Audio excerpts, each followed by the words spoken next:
नमस्कार दोस्तों, स्वागत है आप सभी का आपके अपने YouTube चैनल अध्याय स्टडी में। दोस्तों, इस वीडियो के माध्यम से आज हम भारतीय प्राचीन इतिहास के वैद्य धर्म और जैन धर्म से संबंधित कुछ महत्वपूर्ण प्रश्नों को देखेंगे। दोस्तों, यह बौद्ध धर्म और जैन धर्म से संबंधित पहला वीडियो है। इसका दूसरा वीडियो मैं जल्दी ही अपलोड करूंगा, ताकि दोस्तों इन दोनों वीडियो के माध्यम से हम बौद्ध धर्म और जैन धर्म से संबंधित जितने भी प्रश्न हैं वो सारे के सारे कंप्लीट करने की कोशिश करेंगे दोस्तों। और दोस्तों, मैं इसमें हर एक प्रश्न का विधिवत जितना भी हल हो सकता है उतने के बारे में डिस्कस किया हूँ दोस्तों आप सभी से। तो प्लीज़ दोस्तों, इस वीडियो को लास्ट तक देखिएगा। और हाँ दोस्तों, अगर ये वीडियो अच्छी लगे तो प्लीज़ लाइक और सब्सक्राइब कर दीजिएगा दोस्तों।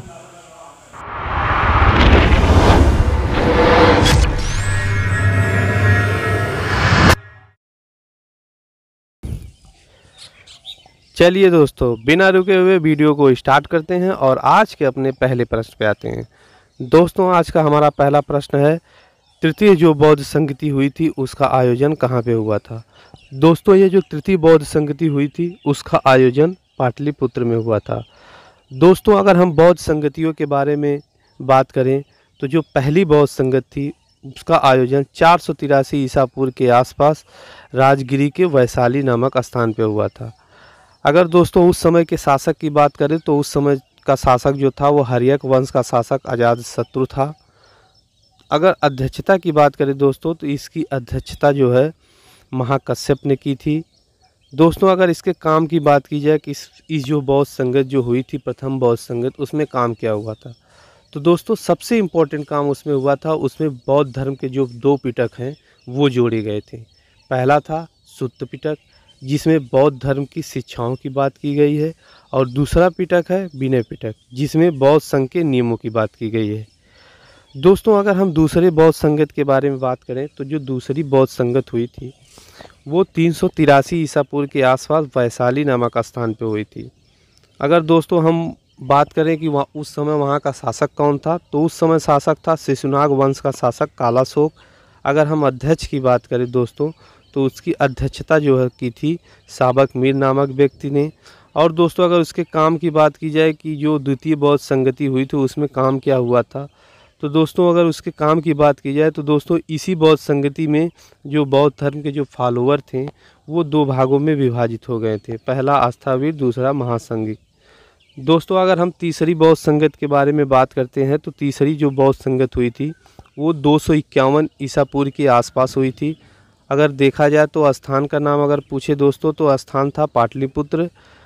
अगर दोस्तों हम इसके शासक की बात करें कि उस समय शासक कौन था, तो उस समय था मौर्य वंश का जो महान शासक अशोक था। अगर दोस्तों इसके अध्यक्ष की बात करें, अगर इसका अध्यक्ष उस समय कौन था, तो इसका अध्यक्ष था मोगली पुत्र तिस्स नाम का जो व्यक्ति था वो था। दोस्तों, अगर इसके काम की बात की जाए कि तृतीय बौद्ध संगति में काम क्या हुआ था, तो दोस्तों उसमें भी इम्पोर्टेंट काम हुआ था। जो बौद्ध धर्म जो तीसरा पिटक है अभिधम पिटक, वो इसमें जोड़ा गया था। अगर दोस्तों हम अभिधम पिटक के बारे में बात करें तो अभिधम पिटक वो है जो अशोक के शासनकाल में जो बौद्ध भिक्षु थे उनकी जीवनियों के बारे में उसमें बात की गई है।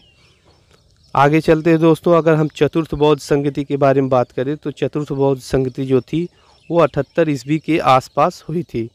अगर इसके स्थान की बात करें दोस्तों तो ये कश्मीर के कुंडलवन नामक स्थान पे हुई थी। अगर उस समय के शासक की बात करें तो उस समय जो शासक था वो कुषाण वंश का शासक कनिष्क था। अगर दोस्तों हम इसके अध्यक्ष की बात करें कि उसकी अध्यक्षता जो चतुर्थ बौद्ध संगत हुई थी उसकी अध्यक्षता किसने की थी, तो उसकी अध्यक्षता दोस्तों वसुमित्र नामक व्यक्ति ने की थी। दोस्तों, अगर इस काम की बात की जाए तो दोस्तों काम तो इसमें कुछ नहीं हुआ था, पर हाँ बौद्ध धर्म जो था वो दो समाजों में विभाजित हो गया था। पहला था हीनयान, दूसरा था महायान। चलिए दोस्तों, अगले प्रश्न पे आते हैं। अगला प्रश्न है, बुद्ध ने निम्नलिखित में से किस स्थान पर महापरिनिर्वाण या मृत्यु प्राप्त किया था। दोस्तों, अगर हम बुद्ध के महापरिनिर्वाण या मृत्यु की बात करें तो इनकी मृत्यु 483 ईसा पूर्व में हिरण्यावती नदी के किनारे कुशीनगर में हुई थी, जिन्हें बौद्ध धर्म में हम महापरिनिर्वाण कहते हैं। चलिए दोस्तों, अगले क्वेश्चन पे आते हैं। अगला क्वेश्चन है, किस शासक ने बौद्धों के लिए विख्यात विक्रमशिला विश्वविद्यालय की स्थापना की थी। दोस्तों अगर विक्रमशिला विश्वविद्यालय की बात करें तो इसकी स्थापना 8वीं शताब्दी में पाल राजा धर्मपाल ने की थी, जो बिहार के भागलपुर ज़िले में था दोस्तों, जिसे 1203 ईस्वी के आसपास कुतुबुद्दीन ऐबक के सेनापति बख्तियार खिलजी ने नष्ट करवा दिया था। चलिए दोस्तों अगले प्रश्न पे आते हैं। अगला प्रश्न है, बौद्ध ग्रंथ पिटकों की रचना निम्नलिखित में से किस भाषा में की गई थी। दोस्तों अगर हम बौद्ध धर्म के पिटकों की बात करें तो बौद्ध धर्म में कुल 3 पिटक हैं। पहले नंबर पे है सुत्त पिटक, दूसरे नंबर पे है विनय पिटक। दोस्तों सुत्त पिटक में बुद्ध की शिक्षाओं की बात की गई है तथा विनय पिटक में बौद्ध संघ के नियमों की बात की गई है। दोस्तों ये जो दोनों पिटक हैं ये बौद्ध धर्म में प्रथम बौद्ध महासंगति जो हुई थी उसमें जोड़े गए थे। अगर दोस्तों हम तीसरे नंबर के पिटक की बात करें तो वो है अभिधम पिटक, जो तीसरी बौद्ध महासंगति में सम्राट अशोक के द्वारा जोड़े गए थे। दोस्तों अगर इनकी भाषा की बात करें तो इन पिटकों की जो भाषा थी वो पाली भाषा थी। अगले प्रश्न पे आते हैं दोस्तों। अगला प्रश्न है, किस शासक के शासनकाल में नेपाल में बौद्ध धर्म का आगमन हुआ था। दोस्तों अगर शासक की बात करें तो वो अशोक था, जिसके शासनकाल में बौद्ध धर्म का आगमन हुआ था नेपाल में। चलिए दोस्तों इसका उत्तर करते हैं। इसका उत्तर होगा ऑप्शन बी, अशोक। चलिए दोस्तों अगले प्रश्न पे आते हैं। अगला प्रश्न है, सांची क्यों विख्यात है।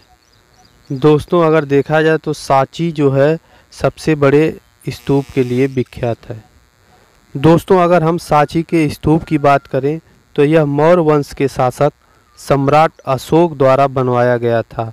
इसमें भगवान बुद्ध की अस्थियों के अवशेष रखे थे, जो इस समय मध्य प्रदेश में हैं, तथा यह सभी बौद्ध स्तूपों में सबसे बड़ा बौद्ध स्तूप है।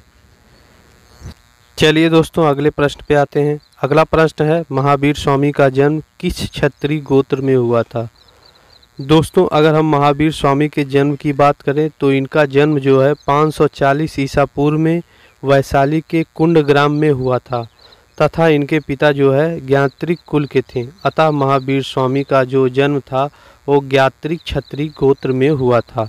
तो इसका उत्तर होगा दोस्तों ऑप्शन बी, ज्ञात्रिक। चलिए दोस्तों अगले प्रश्न पे आते हैं। अगला प्रश्न है, गौतम बुद्ध का जन्म स्थल कहाँ है।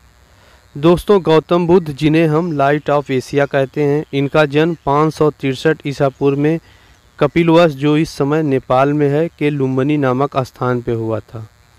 तो दोस्तों इसका उत्तर होगा लुम्बिनी। चलिए दोस्तों अगले प्रश्न पे आते हैं। अगला प्रश्न है, प्राचीनतम विश्वविद्यालय कौन था।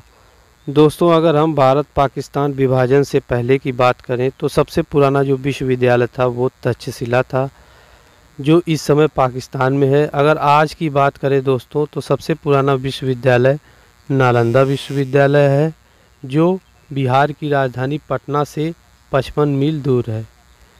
चलिए दोस्तों अगले क्वेश्चन पे चलते हैं। अगला क्वेश्चन है, किस भाषा का ज़्यादा प्रयोग बौद्धवाद के प्रचार के लिए किया गया था। दोस्तों अगर देखा जाए तो बौद्ध धर्म के प्रचार के लिए पाली भाषा का प्रयोग सबसे ज़्यादा किया गया है। अगले प्रश्न पे आते हैं दोस्तों। अगला प्रश्न है, महावीर स्वामी की मृत्यु जो है कहाँ हुई थी। दोस्तों अगर महावीर स्वामी की मृत्यु की बात करें तो महावीर स्वामी की मृत्यु जो है 468 ईसा पूर्व में पावापुरी में हुई थी। तो दोस्तों इसका उत्तर होगा पावापुरी। चलिए दोस्तों अगले प्रश्न पे आते हैं। अगला प्रश्न है, जैनियों के लिए प्रथम तीर्थंकर थे। दोस्तों इसके बारे में हम पहले ही बात कर चुके हैं, तो इसका उत्तर होगा जैन धर्म के प्रथम तीर्थंकर जो थे वो ऋषभदेव थे। चलिए दोस्तों आगे चलते हैं, अगले क्वेश्चन पे आते हैं। अगला क्वेश्चन है, बौद्ध धर्म एवं जैन धर्म दोनों के उपदेश किसके शासनकाल में दिए गए थे। दोस्तों अगर देखा जाए तो बौद्ध धर्म एवं जैन धर्म दोनों के उपदेश जो है बिंबिसार के शासनकाल में दिए गए थे, जो हर्यक वंश का शासक था। चलिए दोस्तों आगे चलते हैं, अगले प्रश्न पे आते हैं। अगला प्रश्न है, गौतम बुद्ध ने अपना प्रथम उपदेश कहाँ दिया था। दोस्तों अगर गौतम बुद्ध के उपदेशों की बात करें तो गौतम बुद्ध ने अपना प्रथम उपदेश जो है सारनाथ में दिया था, जिसे हम बौद्ध धर्म में धर्मचक्र प्रवर्तन भी कहते हैं। दोस्तों अगर बुद्ध के सर्वाधिक उपदेशों की बात करें तो बुद्ध ने अपना जो है सर्वाधिक उपदेश कौशल देश की राजधानी श्रावस्ती में दिया था। तो दोस्तों इसका उत्तर होगा सारनाथ।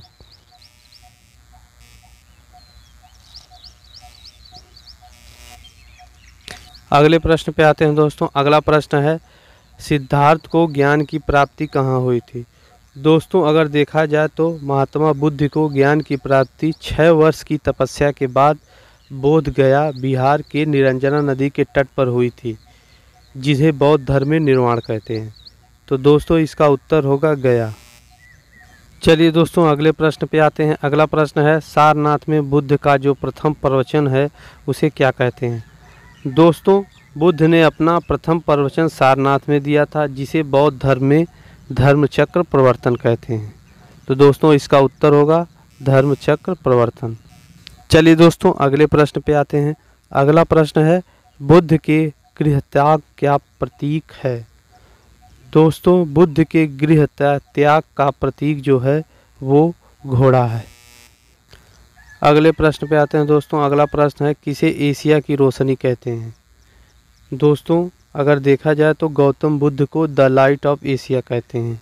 तो इसका उत्तर होगा गौतम बुद्ध। चलिए दोस्तों अगले प्रश्न पे आते हैं। अगला प्रश्न है, दिलवाड़ा के जैन मंदिरों का निर्माण किसने करवाया था? दोस्तों दिलवाड़ा का जो जैन मंदिर है वह राजस्थान के सिरोही जिले के माउंट आबू नगर में स्थित है, जिसका निर्माण चालुक्य या सोलंकियों ने करवाया था। तो दोस्तों इसका उत्तर होगा ऑप्शन सी, चालुक्यों या सोलंकियों। चलिए दोस्तों अगले प्रश्न पे आते हैं। अगला प्रश्न है, कनिष्क के शासनकाल में जो चतुर्थ बौद्ध संगीति हुई थी वह किस नगर में आयोजित की गई थी? दोस्तों अगर हम चतुर्थ बौद्ध संगीति के बारे में बात करें तो वो कश्मीर के कुंडलवन नामक स्थान पे हुई थी। दोस्तों अगर हम शासक की बात करें तो वो कुषाण वंश का शासक कनिष्क था, जिसकी अध्यक्षता वसुमित्र ने की थी। अगला प्रश्न है दोस्तों, नागार्जुन कौन थे? दोस्तों अगर देखा जाए तो नागा अर्जुन जो थे वह एक बौद्ध दार्शनिक थे। चलिए दोस्तों अगले प्रश्न पे चलते हैं। अगला प्रश्न है, जैन परंपराओं के अनुसार जैन धर्म में कुल कितने तीर्थंकर हुए? दोस्तों अगर हम जैन परंपराओं की बात करें तो जैन धर्म में कुल 24 तीर्थंकर हुए हैं, लेकिन दोस्तों मुख्य रूप से हमें केवल 3 तीर्थंकरों के बारे में जानने की ज़रूरत है, क्योंकि ज़्यादातर प्रश्न यहीं से पूछे जाते हैं। दोस्तों अगर हम पहले नंबर पे बात करें तो जैन धर्म के जो प्रथम तीर्थंकर हैं ऋषभदेव हैं। अगर दोस्तों हम दूसरे नंबर पे बात करें तो दूसरे नंबर पे हैं जैन धर्म के 23वें तीर्थंकर पार्श्वनाथ। और लास्ट जो हैं दोस्तों वो हैं महावीर स्वामी, जैन धर्म के 24वें तीर्थंकर। चलिए दोस्तों अगले क्वेश्चन पे आते हैं। अगला प्रश्न है, अशोक के शासनकाल में बौद्ध संगीति का आयोजन कहाँ हुआ था? दोस्तों जैसा कि मैं पहले ही बता चुका हूँ कि अशोक के शासनकाल में बौद्ध संगीत के जो आयोजन हुआ था वो पाटलिपुत्र में हुआ था। चलिए दोस्तों आगे चलते हैं। अगला प्रश्न है, आजीवक संप्रदाय के संस्थापक कौन है? दोस्तों अगर हम बात करें आजीवक संप्रदाय के संस्थापक की तो वो हैं मखली प्लस गोसाल। अगले प्रश्न पे आते हैं दोस्तों। अगला प्रश्न है, भगवान महावीर का प्रथम शिष्य कौन था? दोस्तों अगर महावीर स्वामी के प्रथम शिष्य की बात करें तो उनका शिष्य था, जो उनका दामाद भी था, वो था जमाली। चलिए दोस्तों आगे चलते हैं। अगला क्वेश्चन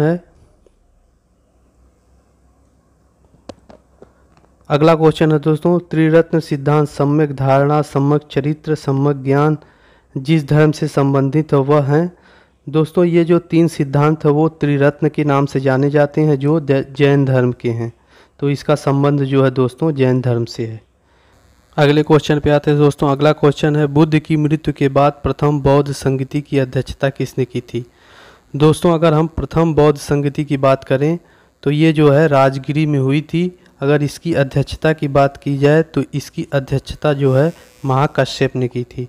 दोस्तों यह जो बौद्ध संगीत है वो 483 ईसा पूर्व में हुई थी, और यह हर्यक वंश का जो शासक था अजातशत्रु, उसके शासनकाल में हुई थी। चलिए दोस्तों अगले प्रश्न पे आते हैं। अगला प्रश्न है, निम्नलिखित 4 स्थानों में हुई बौद्ध संगतियों का सही कालक्रम नीचे दिए हुए कूट से ज्ञात करें।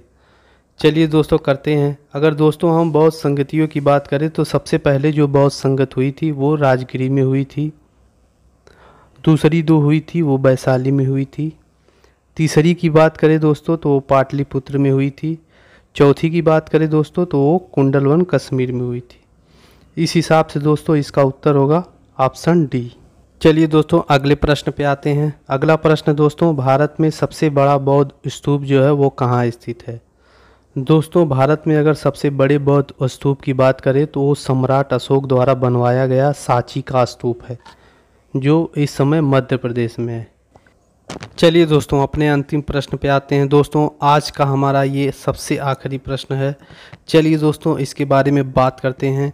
दोस्तों यह प्रश्न है, जैन समुदाय में प्रथम विभाजन के श्वेतांबर संप्रदाय के संस्थापक कौन है। दोस्तों अगर देखा जाए तो जैन धर्म में जो विभाजन हुआ था, प्रथम बार जो जैन संगति हुई थी उसी में हुआ था, जिसमें जैन धर्म दो भागों में विभाजित हो गया था। पहला था श्वेतांबर, दूसरा था दिगंबर। अगर श्वेतांबर के संस्थापक की बात करें दोस्तों तो वो स्थूलभद्र थे। अगर हम दिगंबर के संप्रदाय के संस्थापक की बात करें दोस्तों तो वो भद्रबाहु थी।